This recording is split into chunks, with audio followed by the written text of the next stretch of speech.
At that point, you're literally a baboon rapist. It just has such an unfortunate ring to it. Anyway, coming up next is Harold Shipman. So fuck you, Harold. I don't even know what you did yet. What up, guys? Welcome back to Mitchell Reacts.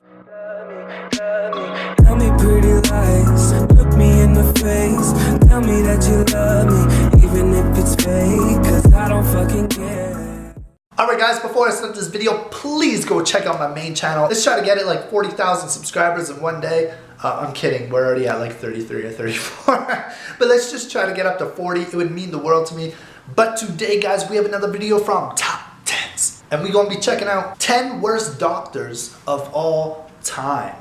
Now, this is like one of my fears is like, could you imagine getting a family doctor that is like a murderer or like a pedophile or like wants to kill you with a needle that they say is some sort of insulin or anesthetic, but it's really poison and you never wake up again? Yeah, we all have those fears, right? So without further ado, Michael Swango. Michael Swango. Dr. Swango. So much messed up stuff to his patient. And what this guy did was shocking anyway, but it's even crazier because of how many people he did it to. Oh no, he killed 60 patients using poison, and he would do that by putting it in their medicine. The fuck? And he didn't kill them for any particular reason, just because... That's what I just said, poison. Wait, why is Matthew...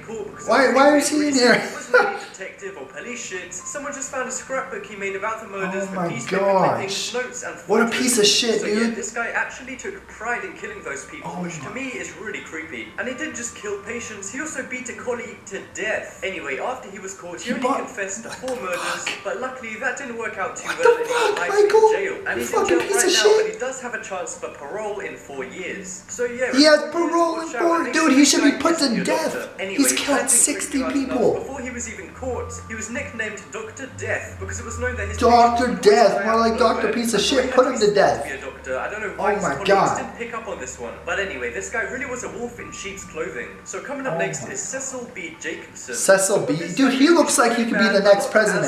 Some of the others in this list, like no, it's not funny. Or whatever. But what Cecil did was more straight up disgusting. So this guy was a fertility doctor and he used his own sperm to impregnate his patients without telling them. That's not the only crime he committed. He also did a lot of money fraud, and that earned him hundreds of thousands of dollars. As if doctors weren't already paid. What a fucking idiot. Anyway, he was found out after patients who got pregnant out of nowhere tipped off a local TV station. They then did a story on he was just impregnating girls, dude. Test. And after that, they found out he was the father to 75 kids with the moms had no clue who the dad was. That's really fucked up because he's not just messing What if like he was giving it to girls who like haven't even had sex before and they're getting pregnant? And he was found to be guilty of 52 counts of fraud, which earned dude, that's a... So yeah, he needs to be put to death too, bro. And for doing all that stuff, he only got 5 years in jail and $100,000 fine. 5 years and Even though $100,000? this guy did all of that bad stuff, he won a Nobel Prize in 1992. Are you fucking kidding me? He did win a Nobel Prize in 1992. He won a Nobel Prize. And I saved the craziest fact this about is this bullshit, guy for dude. last. Our world is fucked He up. impregnated a baboon that the hospital was doing tests on. That's beyond crazy. At that point, you're literally a baboon rapist. It just has such an unfortunate ring to it.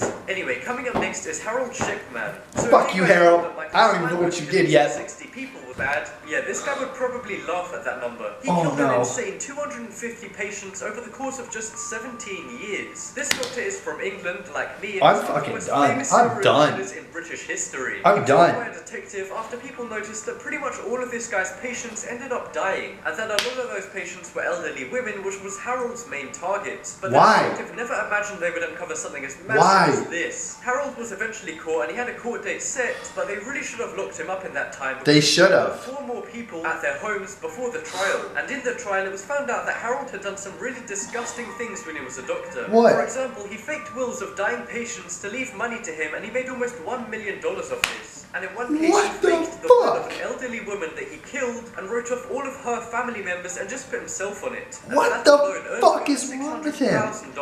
After he was found dude, out, these doctors are going to hell, bro. I hope they fucking burn in And then hell. to top it off, he killed himself so he didn't have to face any prison time at all. Wow. And he did it before they could take their money from him, and he gave it all to his wife. And because they're not allowed to take the money back if it had been inherited by someone because it was against the law, he basically used a loophole to make sure the victims' families never got the money they were supposed to. Piece of shit, dude. Even after death, death, he still managed to find a way to ruin those families' lives. Piece of shit. So coming up next is Conrad Murray. Now this doctor is very famous. Can you guys believe that? These are people that you're supposed to trust with your life, literally your life. He gave Michael Jackson 25 milligrams of propofol on the night that Michael Jackson died. He also treated Michael with other drugs that wouldn't harm him, but he said that even though he knew it wouldn't be good for him, Michael insisted on having the propofol. I mean, I know he's Bro, I don't even believe Michael Jackson's dead though. That's the thing. I honestly think Michael J's alive, give bro. people exactly what they want. Hey, can I get a little bit He always wanted to be normal and like, you know what I mean? He started hating fame and shit. I think he just faked his death, but you never know. Okay. That's how I assume it went down. But seriously, this doctor was charged with manslaughter, which is where he didn't mean to kill the person, but he did. And he was sentenced to the maximum jail time for manslaughter, which was 4 years, but ended up only serving 2 of those years. What if like Michael J is not even dead though? It was suspected that Conrad gave Michael the medicine because he didn't want to get fired as Michael Jackson's doctor because he was earning $150,000 a year from it. That is a lot of money. He was earning $150 grand a year just from Michael J, bro. So you guys have probably heard what this guy did, a lot of money. but you may not know who he is. If you're confused by that, don't worry, I'm going to explain. So during World War II, there was a lot of soldiers who developed mental illnesses. So Dr. Walter Freeman came up with a solution that is now known as a lobotomy. This is still done today, but the way he did it didn't work. Wait, what did he do? This guy would push an ice pick into the socket of the patient, which would destroy a bit of their brain. Because they couldn't talk or move, he thought that worked and he neutralized the illness. Now, I don't see how being paralyzed completely is worse than having a mental illness, but okay. But yeah, obviously this was so painful and basically left anyone in a vegetated state. And he didn't just do this to a few test subjects, he did this to over 2,000 veterans with mental issues after World War II. So yeah, sorry if that really creeps you guys out. I mean, I'm getting a headache just thinking about someone pushing an ice pick into my brain. But come on. I'm done, dude. I'm done. No more. No more. I'm scared, dude. Moving to Alberta here, I don't even have a family doctor yet. I don't even have Alberta health insurance yet or anything like that, or healthcare, I mean. Now I'm really scared to even get a family doctor.